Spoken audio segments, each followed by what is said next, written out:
And welcome back. We made it. It is TGI Friday on the Fun Astrology Podcast. Thomas Miller, glad you're back. And we're going to talk about the patterns and stuff that we see going on up in the sky. You know, this has been, the way that this chart has been moving from day to day is that everything that was there yesterday is probably pretty close to being there today. Now, just to check up on the moon, it's in Gemini, will be today and tomorrow. The kite formation that we talked about on Wednesday is still in place.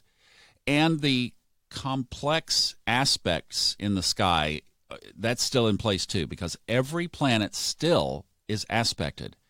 So if we were to go through every one of them, it would be 30 minutes, and you would never want to listen to this podcast again.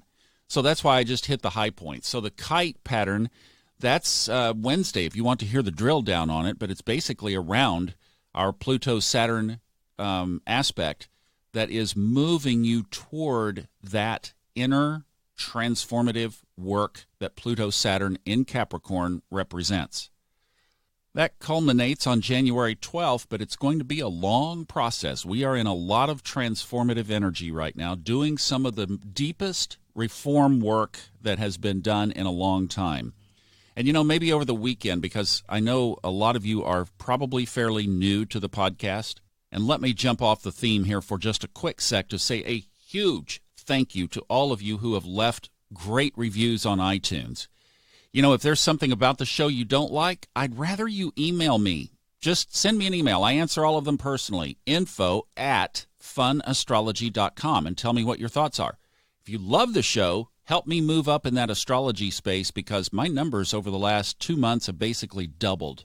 And I just thank you because you're the ones doing it. So bravo. Thank you very much. I appreciate it. And because there are so many new folks listening, maybe over the weekend we'll do a Saturn-Pluto update. How about that? Would you like that? Okay, we'll do that over the weekend because it is the biggest thing going on. If you're new and you're saying, what's this guy talking about? I will tell you. Just come back over the weekend, okay? So the other couple of primary aspects that are in the chart right now, Mars is square to the North Node. Mars, you got to look at Mars because Mars is in Libra and it's a little grumpy in Libra, okay?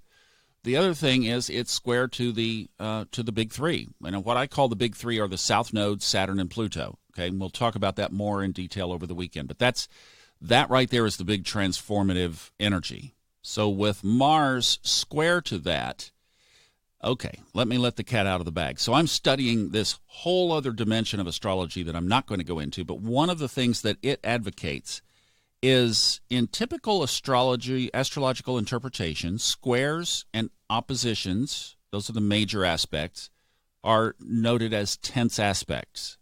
So it basically puts a stress between the two energies represented. And trines and sextiles are typically viewed as favorable.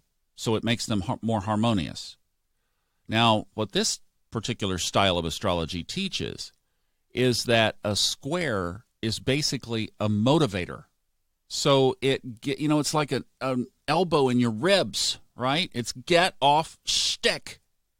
And I like that a lot because even if you look today, so there's this T-square. So when we talk about a T-square, that's two planets that are in opposition, and then one that is at a 90-degree angle to that line.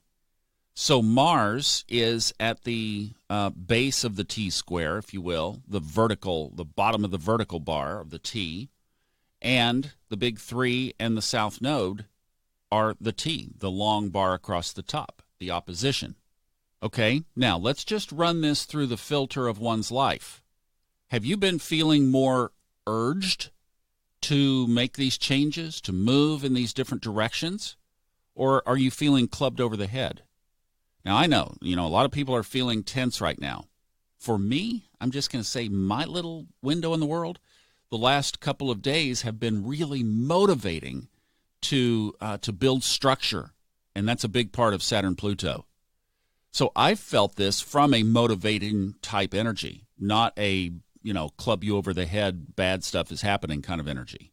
So I'll take that Mars, elbow in the ribs, get her done kind of thing. I like that. Okay, here's another one. Moon and Neptune, square. Now that's just for today because the moon moves so quickly. But again, let's look at it from two areas. Could we have some tension around our spiritual insight? So if we're feeling motivated to do this deep transformational inner work, and we sit down with our journal, then does the moon and Neptune confuse us and make us go, that was the moon and Neptune squared, called dead air, right? Nobody likes dead air in any kind of audio. It's like, where did he go? Where did he go? What happened? Old radio days, no dead air. Okay, so but you get the point. It's like you sit down and there's nothing there. It's like, whoa, I don't know what to do. Or let's take it to the other side and let's use it as a motivator. What would that look like? Well, the moon is in Gemini. Gemini is ruled by Mercury. So you have the sign and the planet of communication. You have Neptune in Pisces. That's at home. That's very deep spiritual perception and intuition. So let's just say maybe that as you sit down with your journal feeling super motivated by Mars, that right now you have extra energy to communicate internally. With that moon passing through the planet of communication tied into Neptune, that pen in your hand with that journal might move faster than you thought it might. So let's just say that today would be a great day to do that. Plus, you have the kite. You are well positioned to do some deep soul transformational work. Remember, this energy has not been around for 500 years.